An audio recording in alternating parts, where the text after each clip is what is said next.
ഓം നമോ നാരായണായ. ശ്രീമദ് നാരായണീയം ദശകം 13 ഹിരണ്യാക്ഷവധം.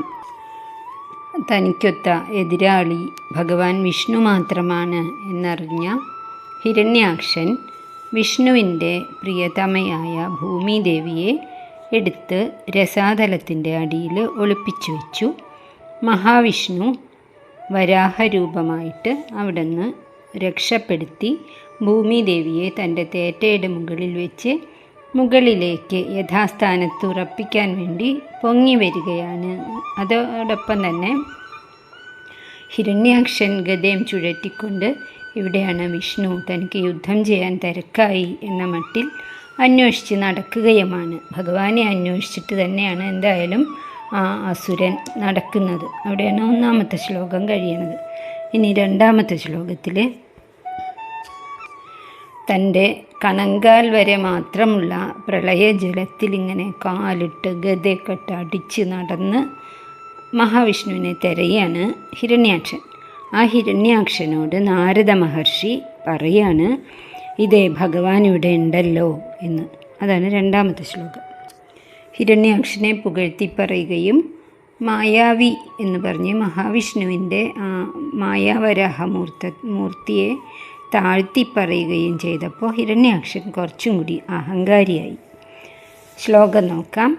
സ മായാവി വിഷ്ണു ഹരതി ഭവദീയാം വസുമതിം പ്രഭോ കഷ്ടം കഷ്ടം കിമിദം ഇതി തേനാഭിഗദിത നദൻ ക്വാസൗ ഇതി സ മുനിനാ ദർശിതപഥോ ഭവന്തം സംപ്രാപ ധരണിധരമുദ്യന്തമുദകാത്. വാക്കുകളുടെ അർത്ഥം നോക്കാം.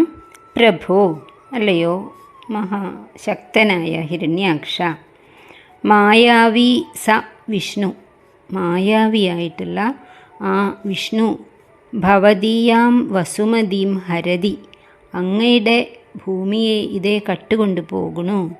കഷ്ടം കഷ്ടം, ഇതെന്തൊരു കഷ്ടമാണ്. ഇതം കിം, എന്താണ് ഇങ്ങനെ സംഭവിക്കുന്നത്? അങ്ങ് പ്രഭുവല്ലേ, അങ്ങയുടെ അല്ലേ വസുമതി. എന്നിട്ട് ഇതാ വിഷ്ണു വന്ന് രക്ഷപ്പെടുത്തി കൊണ്ടുപോവാണ്, അപഹരിച്ചു കൊണ്ടുപോവാണ്. ഇതി എന്ന് തേന, ആ നാരദ മഹർഷിയാൽ അഭിഗദിത, മുന്നിൽ നിന്ന് പറയപ്പെട്ടവനായി ഹിരണ്യാക്ഷൻ. ഹിരണ്യാക്ഷനോട് നാരദ മഹർഷി ഇങ്ങനെ പറഞ്ഞു. ഹിരണ്യാക്ഷന് സന്തോഷമായി, വേഗം കാണാലോ. അപ്പോൾ ചോദിക്കുകയാണ്, അസൗക്വ, എവിടെയാണ് അവൻ? ക്വാസൗ എന്ന് പറഞ്ഞ അതാണ്, എവിടെ അവൻ, എവിടെ? ഇതി, ഇപ്രകാരം നദൻ, ഉറക്കെ ഗർജിച്ചുകൊണ്ട് സംസാരിച്ചു. എവിടെയാണ് വിഷ്ണു? എനിക്ക് കാണാനില്ലല്ലോ എന്ന് പറഞ്ഞു. മുനിനാ ദർശിത പഥ, അങ്ങനെ ഭക്തിയില്ലാത്തവർക്ക് കാണാൻ സാധിക്കില്ലല്ലോ.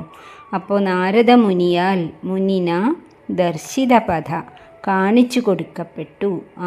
ഇതാണ് വിഷ്ണുവിനെ കാണാനുള്ള വഴി, ഇതിലെ പോയാൽ വേഗം ഭഗവാനെ കാണാം എന്ന് നാരദ മഹർഷി പറഞ്ഞു കൊടുത്തപ്പോൾ സ, ആ ഹിരണ്യാക്ഷൻ ധരണീധരം ഉദഗാത് ഉദ്യന്തം, ധരണീധരം ഭൂമിയെ തേറ്റമേൽ ധരിച്ചിരിക്കുന്നവനും, ഉദഗാത്, ഉദകം വെള്ളം, ഉദഗാത് ജലത്തിൽ നിന്നും സമുദ്രത്തിൽ നിന്നും, ഉദ്യന്തം ഭൂമിയെ തേറ്റയുടെ മുകളിൽ വെച്ച് ഇങ്ങനെ പൊങ്ങി വരുന്നവനും ആയ ഭവന്തം ഗുരുവായൂരപ്പ, അങ്ങയെ സംപ്രാപത് പ്രാപിച്ചു. ഹിരണ്യാക്ഷൻ ഭഗവാന്റെ അടുത്തേക്ക് എത്തി. കപട പടുധി എന്ന് പറഞ്ഞുല്ലോ നാരദ മഹർഷിയെ. ലക്ഷ്യം ഭഗവാനോട് അടുപ്പിക്കാൻ തന്നെയാണ്, പക്ഷേ വാക്കുകൾ അങ്ങനെ ഒരു കാപട്യത്തോടുകൂടി കുറച്ച് കൗശലത്തോടു കൂടിയാണ്. നാരദരെന്താ പറഞ്ഞേ? അങ്ങ് തന്നെയാണ് പ്രഭു, അതിൽ ആർക്കും ഒരു സംശയമില്ല. 14 ലോകവും അവിടുത്തെ ആൾക്കാരെയൊക്കെ പേടിപ്പിച്ച് സ്വന്തമാക്കിയ പ്രഭു പിന്നെ വേറെ ആരാ? ഹിരണ്യാക്ഷ, അങ്ങ് തന്നെയാണ്. അങ്ങയുടെ തന്നെയാണല്ലോ ഭൂമി. എന്നിട്ട് സകല ലോകവും ജയിച്ചതുകൊണ്ട് ഭൂമിയും അങ്ങയുടെ സ്വത്താണ്. ആ മായാവിയായിട്ടുള്ള വിഷ്ണു കാണിച്ചത് കണ്ടോ? കഠിനമായിട്ടുള്ള തെറ്റല്ലേ അത്? കഷ്ടം കഷ്ടം, ദേ കൊണ്ടുപോവാണ് ഭൂമിയെ, വേഗം ചെല്ലൂ, യുദ്ധം ചെയ്തോളൂ എന്ന് കേട്ടതും അസുരൻ നാരദരാഗ്രഹിച്ചതുപോലെ തന്നെ പ്രകോപിതനായി. പ്രകോപിപ്പിക്കാൻ വേണ്ടി തന്നെയാണ് അങ്ങനെയൊക്കെ പറഞ്ഞത്. എവിടെ വിഷ്ണു, എവിടെയാണ് ഇവൻ എന്ന് നാരദരോട് ചോദിച്ചപ്പോൾ നാരദർ പറഞ്ഞു കൊടുത്തു, ദേ ഈ വഴിയിൽ കൂടി പോവൂ, വേഗം കാണാം എന്ന് പറഞ്ഞു. അതുപോലെ ചെയ്തപ്പോൾ ഭൂമിയെയും പൊക്കി വരുന്ന വെള്ളത്തിൻ്റെ മുകളിലേക്ക് ഇങ്ങനെ വരുന്ന വരാഹമൂർത്തിയെ, ഭഗവാനെ കാണാൻ ഹിരണ്യാക്ഷന് സാധിച്ചു. ഹിരണ്യാക്ഷൻ്റെ ജന്മവാസന വിദ്വേഷഭക്തൻ്റെയാണല്ലോ. അപ്പോൾ ആ അന്വേഷണത്തിന് ശക്തി കൂടും. ദർശിത പഥ എന്ന് പറഞ്ഞു. അപ്പോൾ നാരദ മഹർഷി വിഷ്ണുവിലേക്ക് എത്താനുള്ള പഥം, വഴി കാണിച്ചു കൊടുത്തു. ആ വാക്കിന് കുറച്ച് അർത്ഥവ്യാപ്തിയുണ്ട്. നാരദർ അല്ലെങ്കിൽ അതുപോലെയുള്ള മഹാത്മാക്കൾ, സജ്ജനങ്ങൾ, യോഗികൾ ഒക്കെ ഭഗവാനിലേക്ക് എത്താനുള്ള മാർഗം കാട്ടിത്തരുന്നവരാണ്.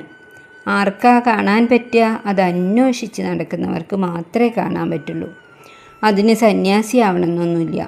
ഒരു പുസ്തകമാവാം, ഒരു പ്രഭാഷണമാവാം, അല്ലെങ്കിൽ നമ്മൾ അറിയുന്ന ആൾക്കാരുടെ തന്നെ ചില വാക്കുകളാകാം, ഒരു കുട്ടിയുടെ എന്തെങ്കിലും പ്രവൃത്തിയാകാം, ഒരു ചിത്രമാകാം. അങ്ങനെ എന്തെങ്കിലും ഒക്കെ വഴിയിൽ കൂടി അന്വേഷിച്ച് നടക്കുന്ന ആൾക്കാരുടെ മുന്നിലേക്ക് വഴി തെളിയുന്നത് തന്നെയാണ്. രമണ മഹർഷിയുടെ കഥയിൽ, ചരിത്രത്തിൽ ഇങ്ങനെ ഒരു രംഗമുണ്ട്. ഒരു ബന്ധു അവരുടെ വീട്ടിലേക്ക് യാദൃച്ഛികമായിട്ട് വന്ന് ചേരുകയാണ്. അപ്പോൾ എവിടുന്നാണ് വരുന്നത്, എന്താ വിശേഷം എന്നൊക്കെ വീട്ടുകാർ ചോദിച്ചപ്പോൾ ഞാൻ അരുണാചലത്തു നിന്നാണ് വരുന്നത് എന്ന് പറഞ്ഞ് അരുണാചലത്തിനെ പറ്റി കുറച്ച് കാര്യങ്ങളൊക്കെ പറഞ്ഞപ്പോൾ അത് കേട്ടതും ഈ കുട്ടിക്ക് മോഹാവേശം ഉണ്ടായി. പിന്നെയാണ് അങ്ങനെ അരുണാചലത്തിലേക്ക് ആകർഷിക്കപ്പെട്ടതും രമണ മഹർഷിയായതും ഒക്കെ. അതുപോലെ ഈ പ്രാരബ്ധത്തിൽ പെട്ട് ഉഴലുന്ന നമുക്കൊക്കെ ഭാഗ്യമുണ്ടെങ്കിൽ ഭഗവാന്റെ പഥത്തിലെത്താൻ കഴിയും. അതിന് നിമിത്തമായിട്ട് ആരെങ്കിലും വന്ന് ചേരുകയും ചെയ്യും. പക്ഷേ നമ്മൾ എന്ത് വേണം? പിന്മാറാതെ തിരയണം. എവിടെ ദൂരേക്കൊന്നും പോകണ്ട, കാട്ടിലൊന്നും പോകണ്ട, നമ്മളുടെ ഉള്ളിൽ തന്നെ. അത് പല പ്രാവശ്യം പറഞ്ഞിട്ടുണ്ടല്ലോ. ധ്യാനമാർഗത്തിൽ കൂടി ഭഗവാനെ തിരയുകയേ വേണ്ടൂ. അപ്പോൾ നമ്മളുടെ മനസ്സിൽ തെളിഞ്ഞിട്ടില്ലെങ്കിൽ തന്നെ ഏതെങ്കിലും ഒരു പുറമേ നിന്നുള്ള ഒരു കാരണം വഴി നമുക്കത് എത്തിപ്പിടിക്കാനായിട്ട് സാധിക്കും. ചിലപ്പോൾ ഈ ജന്മത്തിൽ പറ്റിയില്ല എന്ന് വന്നേക്കാം. പക്ഷേ വരും ജന്മങ്ങളിൽ വളരെ വളരെ ഉയർന്ന സാഹചര്യങ്ങൾ അങ്ങനെയുള്ള പുണ്യാത്മാക്കൾക്ക് ഞാൻ കൊടുക്കുന്നതാണ് എന്ന് ഭഗവാൻ തന്നെ പറഞ്ഞിട്ടുണ്ട്. അങ്ങനെയുള്ളവരെ യോഗ ആരൂഢൻ എന്ന് പറയും. യോഗത്തിൻ്റെ മാർഗത്തിൽ ഇങ്ങനെ കയറി വരുന്നവരാണ് അവർ. ഒടുവിൽ ഭഗവാനോട് ചേരാനുള്ള ഭാഗ്യവും ഉണ്ടാകും. അങ്ങനെ ഒരു അർത്ഥം കൂടിയും ഈ പദത്തിന് ദർശിത പഥ, യഥാർത്ഥ മാർഗം കാണിച്ചു കൊടുത്തു നാരദ മഹർഷി എന്നതിനും ഉണ്ട്. പിന്നെ ഹിരണ്യാക്ഷൻ കണ്ടില്ല, നാരദ മഹർഷി കണ്ടു എന്ന് പറഞ്ഞാലും അതുപോലെ തന്നെ ഭഗവാനോട് ഭക്തി കൂടുതലുള്ളവർക്ക് വേഗം കാണാൻ പറ്റും.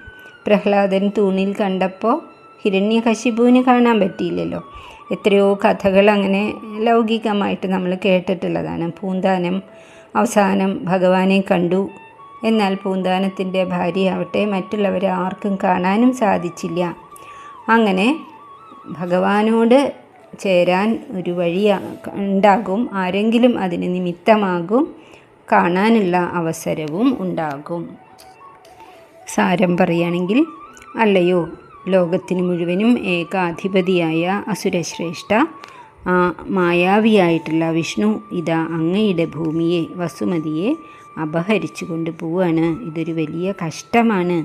എന്താണിങ്ങനെ എന്ന് നാരദൻ ചോദിച്ചപ്പോൾ ഇവൻ എവിടെയാണ്, ഈ വിഷ്ണു എവിടെയാണ് എന്ന് ചോദിച്ചു. അലറി, നന്ദൻ അല്ലേ, അലറിക്കൊണ്ട് നാരദമുനി പറഞ്ഞു കൊടുത്ത മാർഗത്തിൽ കൂടി ഭഗവാനെ തെരഞ്ഞു പോവുകയും വേഗത്തിൽ തന്നെ കാണുകയും ചെയ്തു. അത്രയാണ് ഇതിലുള്ളത്. ശ്ലോകം ഒന്നും കൂടി ചൊല്ലാം. സ മായാവി വിഷ്ണു ഹരതി ഭവദീയാം വസുമതിം പ്രഭോ കഷ്ടം കഷ്ടം കിമിദം ഇതി തേന അഭിഗതിത നദൻ क्वासौ इति समुनिना दर्शितपथो भवन्तं सम्प्राप धरणीधरम् उद्यन्तमुदकात्। ॐ तत्सत्। सर्वं कृष्णार्पणमस्तु।